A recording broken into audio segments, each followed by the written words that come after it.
Máximas de Epicuro. Autor Epicuro. Doctrinas principales, Kyriai Doxai. Más documentos en audio en www.bibliotecaenaudio.com. Síntesis: estas máximas de Epicuro fueron redescubiertas en el 1888 en un manuscrito del siglo XIV en el Vaticano. Esta colección de máximas ha sido atribuida colectivamente a los fundadores del epicureanismo. Algunas son idénticas a las doctrinas principales. Extracto: la muerte es nada para nosotros, pues aquello que se ha disuelto en sus elementos no experimenta sensaciones, y lo que no tiene sensaciones es nada para nosotros. Un ser bendito e indestructible no tiene dificultades ni genera dificultades a ningún otro ser, por lo tanto está libre de furia y parcialidad, pues todas esas cosas implican debilidad. La muerte es nada para nosotros, pues aquello que se ha disuelto en sus elementos no experimenta sensaciones, y lo que no tiene sensaciones es nada para nosotros.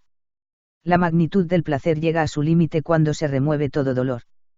Cuando tal placer está presente, siempre que sea sin interrupción, no hay dolor ni en el cuerpo ni en la mente. El continuo dolor del cuerpo no dura mucho, al contrario, el dolor, si es extremo, dura un corto tiempo, y aún ese nivel de dolor que excede por poco el placer corpóreo no dura por muchos días. Las enfermedades de larga duración permiten un exceso de placer corpóreo por encima del dolor. Es imposible vivir una vida placentera sin vivir de manera sabia, honorable y justa, y es imposible vivir de manera sabia, honorable y justa sin vivir placenteramente. Siempre que alguna de estas falte, por ejemplo, si el hombre no puede vivir sabiamente aunque viva honorablemente o justamente, es imposible que pueda vivir una vida placentera. Cualquier método procurado para obtener protección de otros hombres, es un bien natural. Algunos hombres quieren fama y estatus, pensando que así podrían estar a salvo de otros hombres. Si la vida de tales hombres realmente está segura, han adquirido un bien natural. Sin embargo, si no está segura, no han obtenido el fin que la naturaleza misma les hizo buscar originalmente. Ningún placer es una cosa mala en sí misma, pero las cosas producidas por ciertos placeres incluyen perturbaciones muchas veces más grandes que los placeres mismos. Si todo placer fuera posible de acumular, no solo a través del tiempo sino a través de todo el cuerpo o al menos en las partes principales de nuestra naturaleza, los placeres entonces nunca diferirían unos de otros.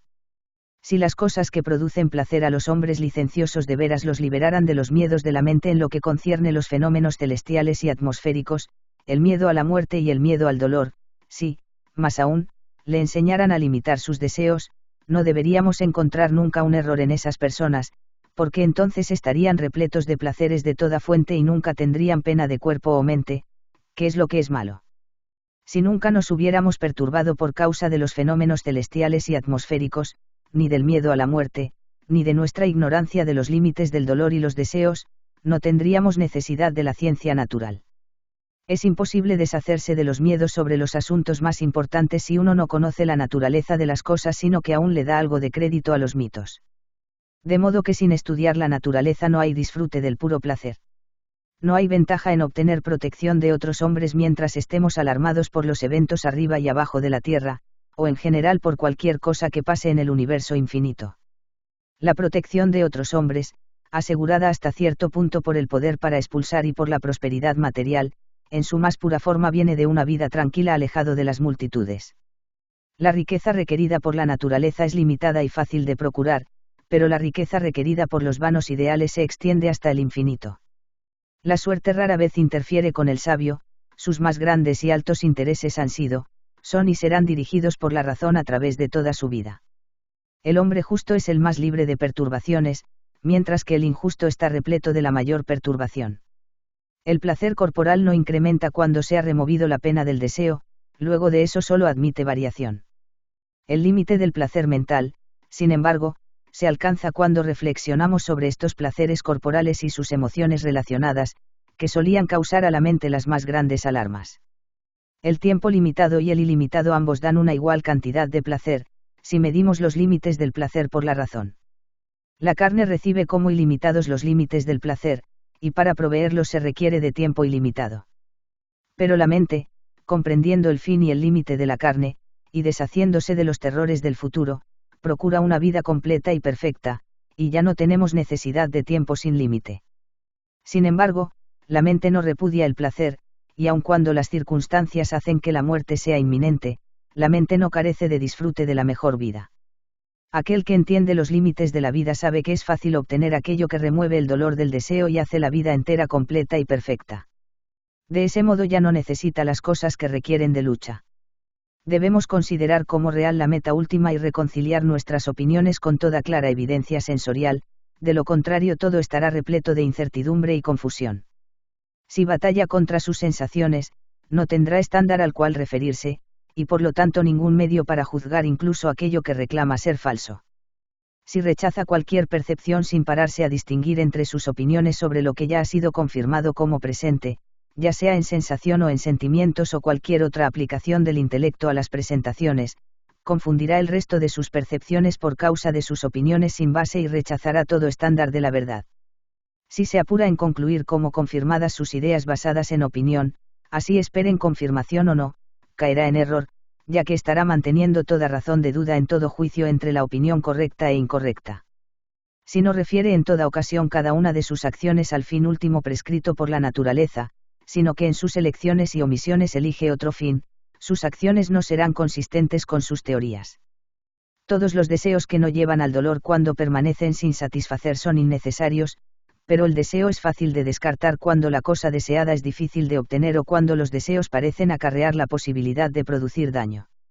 De todos los medios que adquiere la sabiduría para asegurar la felicidad a través de la vida, por mucho el más importante es la amistad.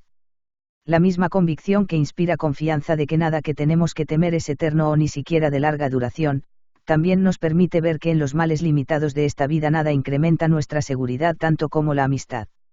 De nuestros deseos, algunos son naturales y necesarios, otros son naturales pero no necesarios, y otros no son ni naturales ni necesarios, sino que se deben a las opiniones sin base. Aquellos deseos naturales que no traen dolor al no ser saciados, a pesar de ser buscados con un intenso esfuerzo, también se deben a las opiniones sin base, y la gente falla en deshacerse de ellos, no por su propia naturaleza, sino por las opiniones sin base de la gente. La justicia natural es un acuerdo de beneficio recíproco para prevenir que un hombre haga daño o reciba el daño de otro. Aquellas criaturas que son incapaces de hacer acuerdos con los demás a no infligir sufrimiento ni ser heridos no conocen ni la justicia ni la injusticia, y lo mismo para aquellas personas que no pudieron o no quisieron entrar en estos acuerdos. Nunca hubo tal cosa como justicia absoluta, solo acuerdos mutuos entre los hombres en distintos lugares y tiempos que evitaban el generar daño o recibirlo. La injusticia no es un mal en sí mismo, sino solo en consecuencia del miedo asociado con ser descubierto por los que están a cargo de castigar tales acciones. Es imposible para un hombre que viola en secreto los términos de un acuerdo a no dañar ni ser dañado que se sienta confiado de que permanecerá sin ser descubierto, aun si ya ha escapado 10.000 veces, pues hasta su muerte nunca estará seguro de que no va a ser detectado. En general, la justicia es la misma para todos, ya que es algo basado en la ventaja mutua en los asuntos humanos, pero en su aplicación a lugares o circunstancias particulares, la misma cosa no es necesariamente justa para todos.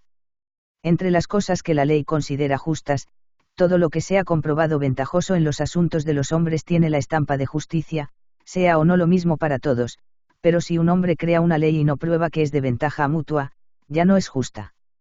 Y si lo que es de ventaja mutua varía y solo por un tiempo corresponde a nuestro concepto de justicia, aún así durante ese tiempo es justo para aquellos que no se preocupan con palabras vacuas sino que miran simplemente los hechos.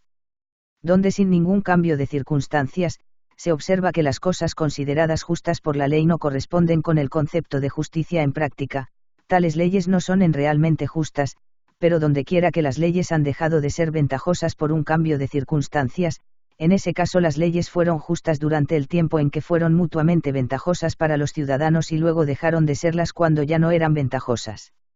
El hombre que mejor sabe enfrentar las amenazas externas hace una familia de todas las criaturas que pueda, y a aquellos que no pueda unir así, como quiera no los trata como extraños, y cuando encuentra que incluso esto es imposible, evita todo trato con ellos y, siempre y cuando sea ventajoso, los excluye de su vida.